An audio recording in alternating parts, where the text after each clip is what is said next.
عليكم ورحمة الله وبركاته. أحبائنا الكرام، أسعد الله أوقاتكم أينما كنتم. ورسالة لفرقة صن داونز.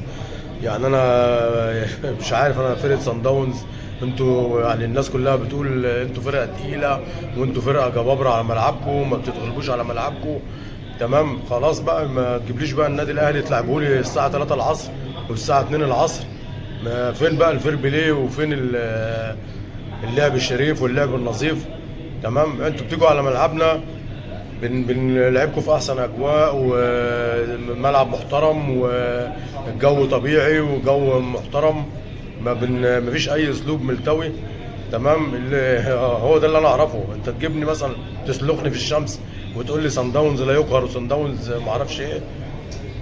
رساله بصراحه للمسؤول صن داونز، ما ينفعش كده بصراحه. انت تجيب لي النادي الاهلي تجيبه لي في عز الشمس، ده ما يرضيش ربنا حتى، وتقول لي بطل وتقول لي الفريق الذي لا يقهر. ما شفناش كده. كل الفرق بتلعب في جو معتدل وجو محترم، الا اخواتنا في افريقيا بصراحه. اللي انا اعرفه انت تلعبني في اجواء محترمه، تلعبني في اجواء معتدله، تلعبني انا بجيبك بلعبك بالليل على الاضواء في جو جميل، جو كروي.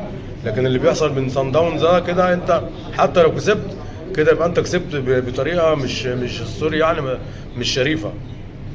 هو ده اللي احنا نقدر نقوله. انت كده بتجيب الاهلي وعامل مش عارف فاتح الاستاد، ماشي براحتك، فاتح الاستاد ببلاش وتذاكر ببلاش، دي حاجه تخصكم. لكن هاتني لعبني في اجواء محترمه، اجواء ما تلعبنيش ما تسلخنيش في الشمس.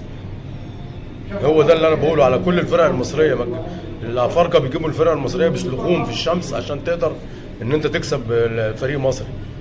بصراحه ده شغل ما يعني مش محترم، مش محترم، مش محترم. انت كده ما بتكسبنيش في الملعب، انت بتكسبني بطرق تانية ملتويه، واللي هو الشمس والحراره اللي انت واخد عليها. فبصراحه يعني نتمنى الاتحاد الافريقي يبقى محدد مثلا ساعات، يعني ده بني ادمين بتلعب يا جماعه. هو ده اللي انا كنت عايز اقوله. لكن انت صن داونز والفريق الذي لا يقهر والفريق اللي بتكسب بالخمسه وي وي وي وكلام من ده بايه؟ لعبني في اجواء معتدله، لعبني في اجواء محترمه واكسبني يا عم، قول ان انت كسبتني. لكن تجيبني تسلخ لي في الشمس، ده ما يرضيش ربنا حتى. السلام عليكم.